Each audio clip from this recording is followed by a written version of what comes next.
ان کو چینج کرنے آئے ہیں، لیکن حالات جو ہیں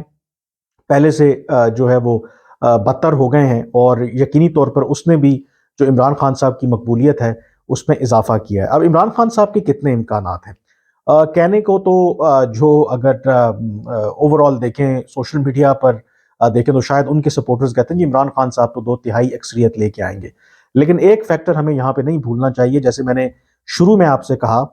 کہ یہ بہت اہم ہے کہ جو اگلی گورنمنٹ ہے وہ جو آئے گی اس کا اسٹیبلشمنٹ کے ساتھ کیا ریلیشن شپ ہوتا ہے۔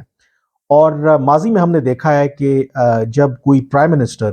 جس کی اسٹیبلشمنٹ کے ساتھ تعلقات خراب ہوئے ہوں، وہ اقتدار سے جب الگ ہوا ہو، تو پھر اس کی اتنی جلدی باری آتی نہیں ہے کہ وہ دوبارہ اقتدار میں آئے۔ تو عمران خان صاحب کا جتنا وہ بے شک مقبول ہوں، جتنے مرضی ان کے سپورٹرز دعوے کرتے رہیں، ایٹ لیسٹ مجھے یہ لگتا ہے کہ ان کا پرائم منسٹر بننا اگلے الیکشنز کے بعد شاید ایز آف ناؤ، پاکستان میں سیاست ہے، کچھ بھی ہو سکتا ہے، لیکن لگتا نہیں ہے کہ جو اسٹیبلشمنٹ اور عمران خان کے درمیان جو ایک خلیج ہے وہ اتنے کم عرصے میں اس کو پر کیا جا سکتا ہے۔ اور لگتا یہی ہے کہ اس بات کا بھی کبھی امکان موجود ہے کہ یو نیور نو کہ عمران خان صاحب کو نااہل قرار دے دیا جائے،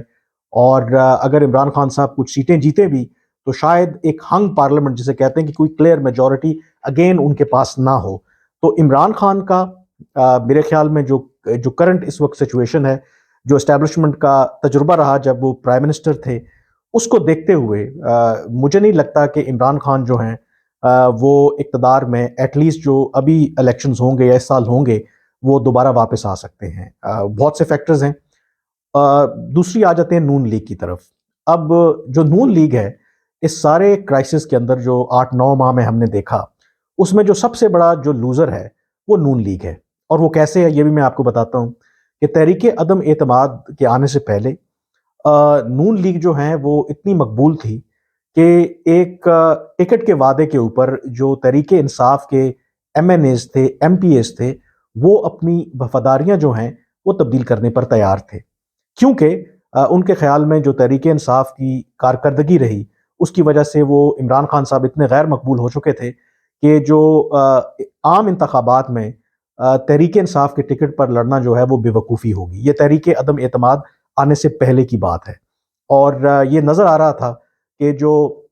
تحریک جو نون لیگ ہے وہ اگر اوور ویلمنگ میجورٹی نہ بھی لے پائی تو کم از کم عام انتخابات کے بعد واحد سب سے بڑی جماعت ہوگی اور شاید حکومت وہی بنائے گی۔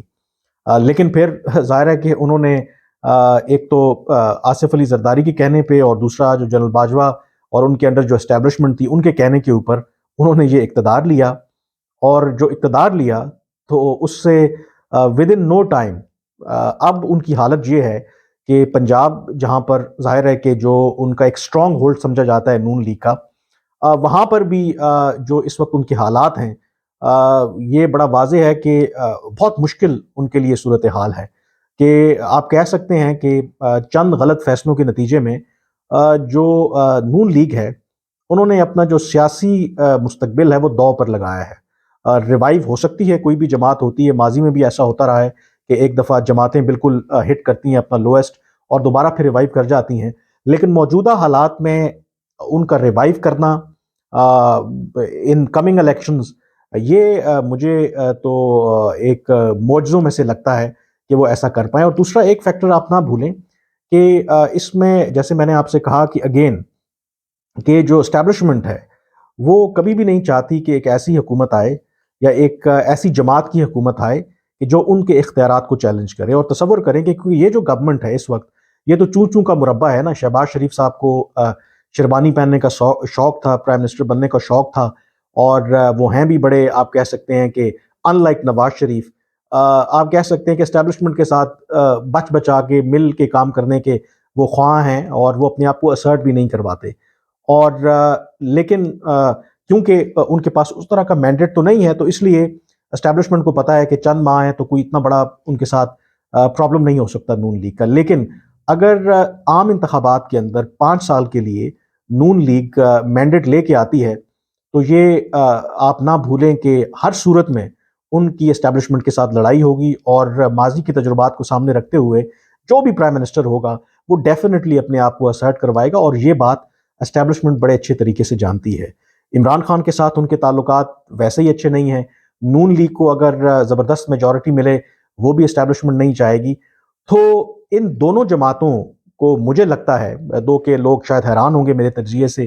یا بلکہ میں کہتا ہوں کہ جو اسٹیبلشمنٹ ہے ان کا بالکل کردار ہے، اور کہیں نہ کہیں مختلف پلانز پر کام ہو رہا ہوتا ہے۔ ایسا ہوتا نہیں ہے کہ اگر ایک پلان فلاپ ہو گیا تو دوسرے پر کام نہیں ہو رہا۔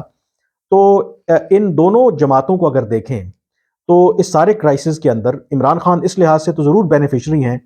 کہ وہ تحریک عدم اعتماد سے پہلے بہت زیادہ غیر مقبول تھے۔ ان کا اگر وہ 5 سال پورے کر جاتے تو شاید سیاسی طور پر ان کا کیریئر جو ہے at least as of now وہ ختم ہو جاتا، لیکن تحریک عدم اعتماد آنے کے بعد ان کو ایک آپ کہہ سکتے ہیں کہ ایک نئی لائف ملی، اور جو بھی 3.5 پونے 4 سال کی غلط جو پالیسیز تھیں اس کا جو منفی اثر تھا وہ سارا زائل ہو گیا۔ لیکن کیونکہ اسٹیبلشمنٹ کے ساتھ ان کے تعلقات ٹھیک نہیں ہیں تو ان کا پرائم منسٹر بننا، ان کی جماعت کا جیتنا بہت مشکل نظر آتا ہے۔ اور اس میں اگر آپ اس ساری سچویشن میں نون لیگ کا میں بتا چکا کہ سب سے بڑی لوزر ہے، اس سارے کرائسس کے اندر اگر کوئی جماعت کسی کو اگر فائدہ ہوا ہے، جو ونر ہے وہ ہے پیپلز پارٹی۔ وہ کیسے ہے؟ پیپلز پارٹی ایک سندھ کی جماعت بن کر رہ گئی تھی، اور جب تحریک عدم اعتماد کے لیے بھی زرداری صاحب نے کنونس کیا نون لیگ کی قیادت کو، تو وہ یہ جانتے تھے کہ ادروائز تو جو پیپلز پارٹی ہے سندھ کے علاوہ وفاق کے اندر ان کے لیے حکومت میں آنا آئندہ چند برسوں میں تو یہ ممکن نظر نہیں آتا، کیونکہ پنجاب کے اندر اگر پہلے نون لیگ اور پیپلز پارٹی کے درمیان مقابلہ ہوتا تھا، اب پیپلز پارٹی کی جگہ تحریک انصاف آ گئی، اور پیپلز پارٹی کہیں آپ کو پنجاب کے اندر نظر بھی نہیں آتی، اور پنجاب کے اندر اگر آپ الیکشنز نہ جیت سکیں تو پھر آپ وفاق میں حکومت نہیں بنا سکتے۔ تو یہ صرف ایک ایسی ہی صورت تھی کہ جس طریقے سے یہ کولیشن گورنمنٹ بنی اور اس کا وہ حصہ بن گئے، اور پھر جو بلاول بھٹو زرداری ہیں وہ بن گئے وزیر خارجہ، اور ان 9 ماہ کے اندر جتنے انہوں نے دورے کیے ہیں، اور یہ بات کسی حد تک ٹھیک ہے کہ وہ اب تیاری کر رہے ہیں ایز پرائم منسٹر کے لیے، دنیا میں جا کے اپنے آپ کو ایز اے پرائم منسٹر کا کینڈیڈیٹ جو ہے پریزنٹ کر رہے ہیں۔ تو جو میں ابھی آپ کو بتا رہا ہوں، جس منصوبے پہ شاید کام بھی ہو رہا ہے، کہ نہ نون لیگ نہ تحریک انصاف، اس بات کا کبھی امکان موجود ہے کہ اگلا جو انتخابات ہوں اس میں ایک ہنگ پارلیمنٹ آئے، یعنی کہ کسی کے پاس کلیئر میجورٹی نہ ہو، اور جو چھوٹی جماعتیں ہیں ان کو ملا کے ایک کولیشن گورنمنٹ بنے گی، اور اس میں عین ممکن ہے کہ بلاول بھٹو زرداری جو ہیں وہ پرائم منسٹر بنے۔ اور بلاول بھٹو زرداری جو ہیں وہ ہر لحاظ سے پاکستان کی اسٹیبلشمنٹ کو سوٹ کرتے ہیں،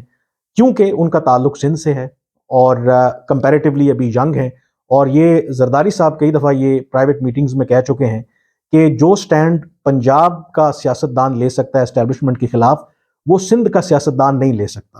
اور جب ایک کمزور سی ان کی حکومت ہوگی، ظاہر ہے کہ ان کو اوور ویلمنگ میجورٹی تو ملنی نہیں ہے، ایک کولیشن گورنمنٹ ہوگی، تو وہ جو ارینجمنٹ ہے وہ سوٹ کرتا ہے اسٹیبلشمنٹ کو، بنسبت ایسے کہ پنجاب سے یا تو تحریک انصاف یا پھر نون لیگ، دونوں کا ظاہر ہے کہ پنجاب سٹرونگ ہولڈ ہے، اور اگر یہاں سے کوئی جماعت جیت کے آتی ہے اور یہاں سے کوئی لیڈر جو ہے وہ پرائم منسٹر بنتا ہے تو وہ ایک بہت بڑا چیلنج ہوگا اسٹیبلشمنٹ کے لیے۔ تو ایسی صورت میں جو میری نظر میں جو صورتحال بنتی نظر آ رہی ہے، جو کئی لوگوں کے لیے سرپرائز بھی ہوگا، کہ شاید بلاول بھٹو زرداری جو ہیں وہ پاکستان کے اگلے وزیر اعظم ہو سکتے ہیں۔ وہ تمام جو سٹیک ہولڈرز ہیں، جو اسٹیبلشمنٹ ہیں، ان کے لیے بھی ایکسیپٹیبل ہیں، اور اسٹیبلشمنٹ بھی جانتی ہے کہ بلاول بھٹو زرداری اگر پرائم منسٹر بن بھی جائیں گے تو شاید نون لیگ اور تحریک انصاف کی طرح اس طرح ان کے اختیارات کو چیلنج کبھی نہیں کر پائیں گے۔ ماضی میں کہ وہ ذوالفقار علی بھٹو، وہ تو نیشنل لیول کے لیڈر تھے، بے نظیر بھٹو شہید، وہ بھی جب تک تھیں تو کم از کم ان کا پنجاب کے اندر پیپلز پارٹی کا پھر بھی ایک ووٹ بینک تھا، لیکن حالیہ سالوں میں ہم نے دیکھا ہے کہ پنجاب کے اندر سے پیپلز پارٹی بالکل ختم ہو گئی ہے۔